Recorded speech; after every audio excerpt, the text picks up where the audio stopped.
Hello YouTube, I am back. We're doing the mid-year check-in tag, mid-year freak-out tag, mid-year book tag. Okay, here we go. As of the end of June, I have read 25 books. Is that true? Yeah, sure. Okay, so I have read 25 books this year, and here are several questions about what I've read so far. Okay, the best book I've read so far in 2025. This was close between two, but I think ultimately I'm going to go with The Sword of Kaigon by Emma Wong. This was such a great fantasy book, and I didn't expect it to be as good as it was. It definitely was one of those that was kind of hard for me to get into at first, but then once I did, once the ball started rolling, it never stopped. And I think I finished it at like 1 a.m. and was like shaking with adrenaline once it was done. It was such a good read. Next question is the best sequel you've read so far this year. I actually haven't read any sequels, surprisingly. So I'm going to count Sunrise on the Reaping, even though it is a prequel. It is still a continuation of the Hunger Games. So that was my other 5-star book of the year. I think it was phenomenal. I am so excited for the movie whenever it's going to come out. I also think it is a good bookend to the franchise. I don't want or need any more Hunger Games book. I feel like she really fleshed out the series with this book, and if she didn't write any more, I'd be satisfied. A new release you haven't read yet but want to. This was such an easy pick. It's Bury Our Bones in the Midnight Soil by V.E. Schwab. I saw so many book influencers get arcs of it and instantly love it. I love a good vampire book. I love a queer book. I love toxic lesbians. So I'm very excited to read that hopefully soon. My most anticipated release for the second half of the year. This was a no-brainer. It is definitely Calabasas by R.F. Kuang. R.F. Kuang is one of my all-time favorite writers. I will read anything she writes, and I have been looking forward to this book for so long, and it's been such a struggle because on booktube and on book talk, so many influencers have been getting arcs where I thought the book was actually out already, and then whenever I went to go buy it, it still said not out until August, and I was shocked because I feel like everyone has read it already except for me. I just need that book in my hands.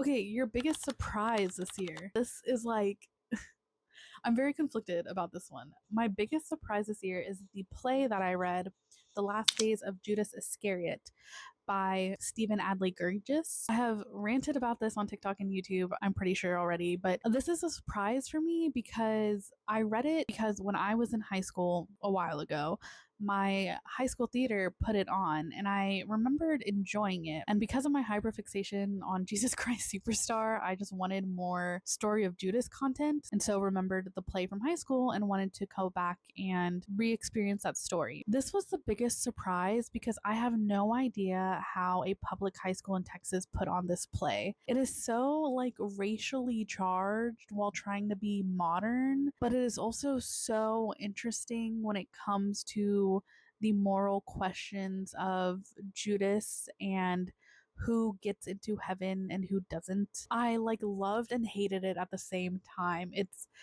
one of those that I can just sit here and think about for hours, could talk about it for hours because there's just so many different aspects of that story and the moral questions it presents you, while also just having really distasteful racial undertones that did not age well. The play was written in like 2005 and you can tell it's just so it doesn't hold up in the way that it tries to modernize itself. It stays in my head rent free, which I was surprised at. I thought I would revisit it and like nod my head like, oh yes, this is a play I remembered, and then move on. And yeah, I didn't. That's not what happened. Okay, favorite author debut or new to you? Easy answer. I'm going to put Susanna Clark, the author of Paranesny. I loved this book, and her writing style was exactly the type of writing I eat up. I have never read any of her work before, but she's definitely an author that I am going to be looking for. Has she written anything else? Is that her debut? Okay, so Paranesny isn't her debut, but it looks like it's her first book in a really long time. She published some work that's not even true. Whoa, Paranesny came out in 2020. Why did I think that came out like last year? Anyways, but yeah, so she was a new author to me. I haven't read anything she previously written, even though it does look like she does have a couple previous work that I might check out. A book that made you cry. It's gonna be The Sword of Kaigon by Emma Wong. And I chose this honestly, this and Sunrise on the Reaping, but Sunrise on the Reaping I like knew was gonna make me cry. The Sword of Kaigen, I had no idea that I was going to be bawling my eyes out over a character in that book. It was just done so beautifully, and I can't tell you why I cried because of spoilers, but God, I just love those freaking characters. It was so good. It's just great.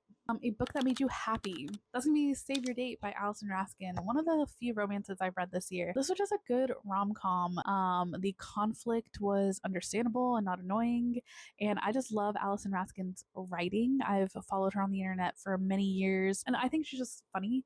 And she's another author that I'll read anything she puts out because I just love her writing. The most beautiful book you've bought this year or received, I actually have right here. Okay, it's definitely going to be Between Two Moons by Aisha Abdel Gawad. This book, look at it. It's so beautiful. I haven't read it yet, but I bought it because that cover like just drew me in immediately.